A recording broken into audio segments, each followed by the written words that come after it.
Did you grow up watching 8 is Enough and feeling like a part of the Bradford family? You remember the laughter, the love, and the life lessons. But behind the scenes, the story wasn't so heartwarming. Scandals, suffering, addiction, and heartbreaking deaths. The cast who brought that beloved family to life were living in a private storm. One by one, they faced unimaginable tragedy. Today, we honor their memory, uncover their struggles, and look back on the haunting truth of what became of the stars of 8 is Enough. Mary Tyler Moore, the elegant, sharp-witted Laura Petrie, was only 24 when she lit up the screen in 1961. But off-screen, her life was anything but perfect. She married young and divorced early, then suffered the ultimate heartbreak. The accidental death of her only son, Richie, at age 24. That tragedy plunged her into deep grief and alcoholism, forcing her to seek treatment at the Betty Ford Center in 1984. Diagnosed with type 1 diabetes in 1969, Moore's health deteriorated quietly over decades. Vision loss, kidney damage, and heart complications followed. In her final years, she was nearly blind and underwent brain surgery. Mary Tyler Moore passed away on January 25, 2017. At the age of 80, her legacy, a $50 million fortune.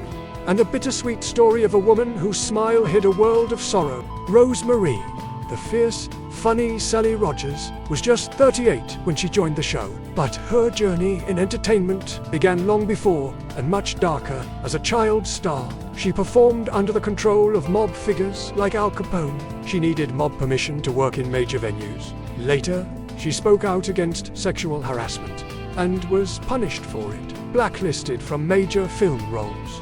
Her husband, trumpeter Bobby Guy, died suddenly in 1964, leaving her a widow with a young daughter. Rumors, threats, and isolation followed her for years. Rose Marie died in her sleep on December 28 at age 94.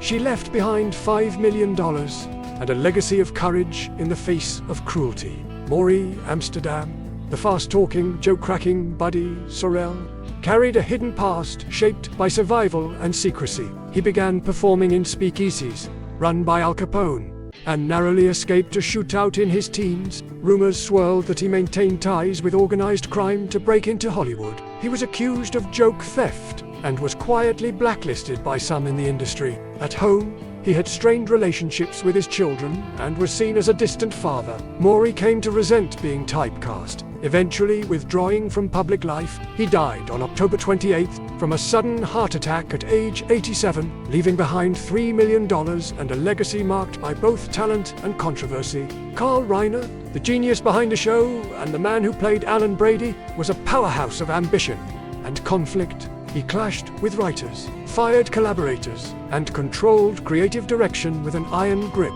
Though married for nearly 65 years, whispers of affairs with younger protégés followed him, even late in life.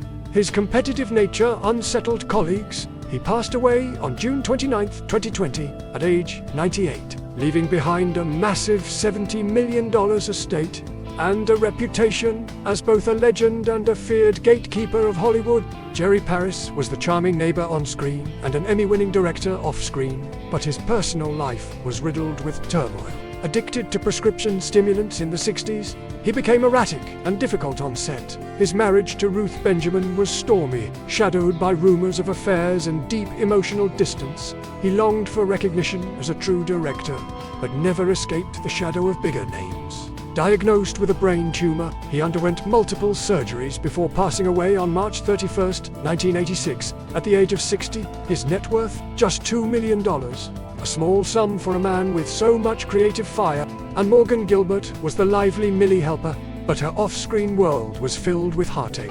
Her marriage to writer George Eckstein ended in 1966, and she silently battled depression for years. Her relationships with her daughters were strained by strict parenting and emotional distance. Though she found career joy again on The Nanny, guilt and regret followed her.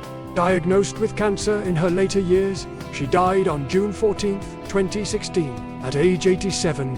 Her net worth of $1 million reflected a life devoted to craft, but marked by emotional isolation. Richard Deacon, the anxious and proper Mel Cooley, lived in constant fear of exposure. He remained single, enduring rumors about his sexuality during a time when Hollywood forced gay actors to stay silent. He refused interviews, avoided parties, and struggled with perfectionism. To fill the void, he wrote cookbooks and hosted a cooking show. Deacon died of heart failure on August 8, 1984, at age 62. His ashes were scattered at sea, closing the chapter of a quiet, lonely life with a $1 million estate. And secrets he never dared to share. Jerry Van Dyke, brother of Dick, played Stacy, the bumbling but lovable younger sibling.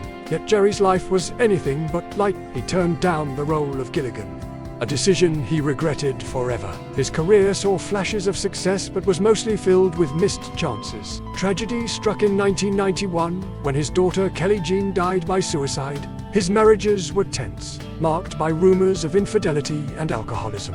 A car crash in later years weakened his heart, and Jerry died on January 5, 2018, at age 86, with a net worth of $2 million. A tragic end to a life of what-ifs. Jerry Hausner, known for his quick wit as Charlie, had a promising voice career but was plagued by gambling addiction and backstage feuds. His financial ruin, broken marriage, and sour reputation kept him in the margins. He died on April 1, 1993, at age 83, with just $500,000 left. A reminder that fame often fades behind private chaos. Herbie Faye was a Broadway veteran who never respected television. He stormed off set, gambled away his earnings, and was mired in scandal, including paternity lawsuits and public fights with his wife. He died nearly penniless on June 28 at age 81. His legacy, brilliance, dimmed by vices he could never conquer. Alan Melvin was a TV favorite, but behind the laughs was a man battling alcoholism, perfectionism, and family estrangement. His work ethic brought him success, but his temper and emotional distance alienated many. He died on January 17, 2008, aged 84, with $1 million and a fractured legacy. Amzie Strickland was fierce and focused, sometimes to a fault. Her ambition, outbursts, and ruthless tactics alienated co-workers. Suffering from Alzheimer's in her final years, she became isolated and paranoid. She died on July 5, 2006, aged 87, with only $500,000. A tragic end to a relentless career. Doris Singleton juggled career and a difficult marriage to a controlling husband. She gave up lead roles to keep peace at home, a sacrifice that haunted her. Estranged from her child and worn down by stress, she died on June 26, 2012, at 92. Her modest net worth, $400,000, tells the story of a woman who gave everything but never truly got back enough. Bernard Fox, the suave Brit, carried deep war, trauma, alcoholism, and volatile relationships. His legal disputes and failed marriage haunted him until the end. He died on December 14th, at age 89, with $1 million, a reflection of talent eclipsed by pain. Sandy Kenyon, a decorated veteran and stage actor, battled PTSD and alcoholism for decades. His marriage crumbled. His temper isolated him, and yet he kept performing, like a soldier refusing to surrender. He died on February 20th, 2010, at age 87, leaving $400,000 and a story of endurance and sorrow